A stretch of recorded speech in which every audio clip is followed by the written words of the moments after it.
بسم اللہ الرحمن الرحیم۔ حضرت داؤد علیہ السلام اور ان کی قوم عقبہ کے پاس سمندر کے کنارے ایلا نامی گاؤں میں رہتے تھے۔ ان کی تعداد 70,000 کے قریب تھی۔ یہ بڑی ہی خوشحال اور اللہ کی فرما بردار قوم تھی۔ ہر طرف ہریالی تھی، لوگ ہنسی خوشی رہتے تھے۔ حضرت داؤد کی قوم چونکہ سمندر کے کنارے رہتی تھی تو اللہ پاک کا ان پر خاص کرم تھا کہ سمندر کے کنارے بے پناہ مچھلیاں آتی تھیں جن کا یہ لوگ کاروبار کرتے تھے اور بہت خوشحالی والی زندگی گزار رہے تھے۔ پھر ایک دن اللہ تعالیٰ نے اس قوم کا امتحان لینے کا فیصلہ کیا اور حضرت داؤد کو وحی بھیجی کہ اپنی قوم سے کہہ دیں کہ یہ سیٹرڈے یعنی ہفتے والے دن مچھلی کا شکار نہیں کریں گے، بلکہ ہفتے والے دن مچھلیوں کا شکار کرنا قوم داؤد پر حرام کر دیا گیا۔ پھر یہاں سے شروع ہوتی ہے اس قوم کی بربادی۔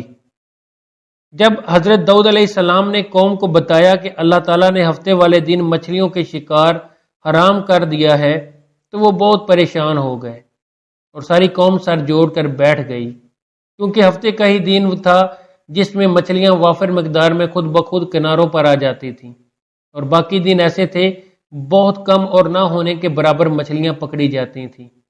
اب شیطان نے ان کو وسوسہ ڈال دیا کہ سمندر سے نالیاں نکال کر خشکی میں بڑے بڑے حوض بنا لیتے ہیں۔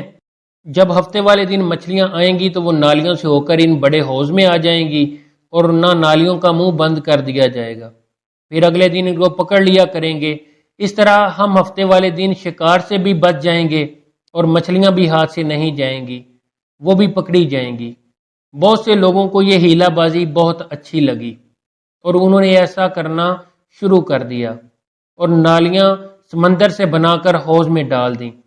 لیکن ان لوگوں نے یہ نہیں سوچا کہ جب مچھلیاں سمندر سے حوض میں آ کر قید ہو جائیں گی تو پھر شکار تو ہونا ہی ہے، اس لیے یہ شکار بھی ہفتے والے دن ہی قرار پایا جب ان کے لیے حرام تھا۔ اس موقع پر ان یہودیوں کے 3 گروہ ہو گئے۔ کچھ لوگ ایسے تھے جو شکار کے اس شیطانی ہیلا سے منع کرتے تھے اور ناراض اور بیزار ہو کر شکار سے باز رہے، اور کچھ لوگ اس کام کو دل سے برا جان کر خاموش رہے۔ دوسروں کو منع نہ کرتے تھے بلکہ منع کرنے والوں سے یہ کہتے تھے کہ تم لوگ ایسی قوم کو کیوں نصیحت کرتے ہو جنہیں اللہ تعالیٰ ہلاک کرنے والا یا سخت سزا دینے والا ہے۔ اور کچھ وہ سرکش اور نافرمان لوگ تھے جنہوں نے حکم خداوندی کی اعلانیہ مخالفت کی اور شیطان کی ہیلا بازی کو مان کر ہفتے کے دن شکار کر لیا اور ان مچھلیوں کو کھایا اور بیچا بھی۔ حضرت داؤد علیہ السلام کی قوم کے 12,000 ایسے نافرمان تھے جو منع کرنے کے باوجود بھی ہفتے کو ان نالیوں کے ذریعے سے شکار کرتے رہے۔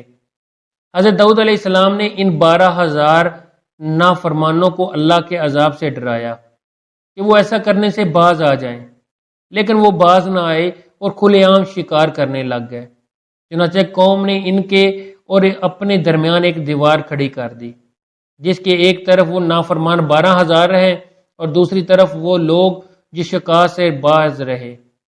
حضرت داؤد علیہ السلام نے غضبناک ہو کر شکار کرنے والوں پر لعنت فرمائی۔ اس کا اثر یہ ہوا کہ ایک دن خطا کاروں میں سے کوئی باہر نہیں نکلا تو انہیں دیکھنے کے لیے کچھ لوگ دیوار پر چڑھ گئے تو کیا دیکھا کہ وہ سب بندروں کی صورت میں مسخ ہو گئے۔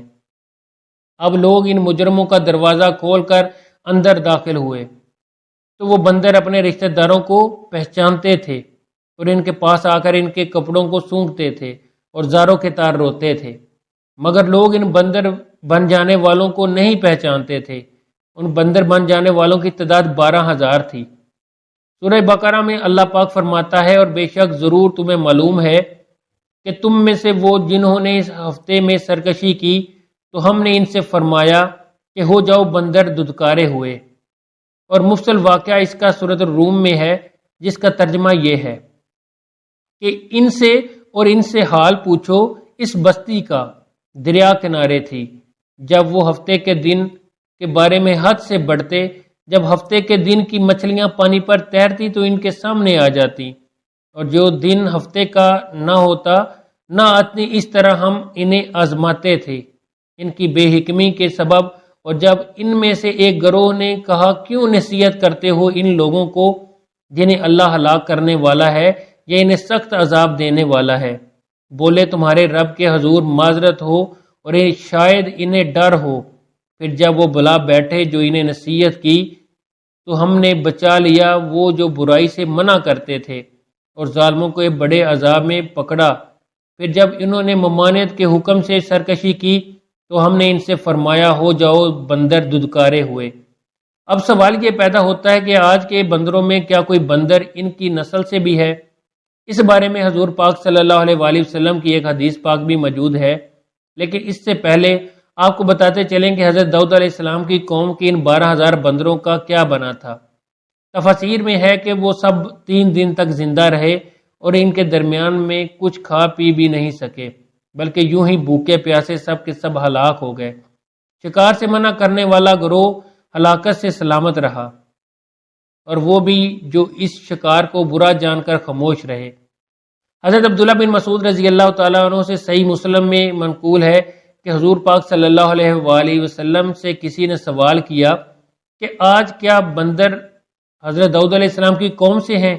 تو آپ نے فرمایا کہ اللہ تعالیٰ جس قوم پر عذاب بھیجتا ہے یا ان کو یہ مسخ والا عذاب یعنی بندر بنا دیتا ہے تو وہ انہی کے اوپر ہوتا ہے، اس کی نسل نہیں چلاتا، بلکہ وہ کچھ دنوں میں ہلاک ہو جاتے ہیں۔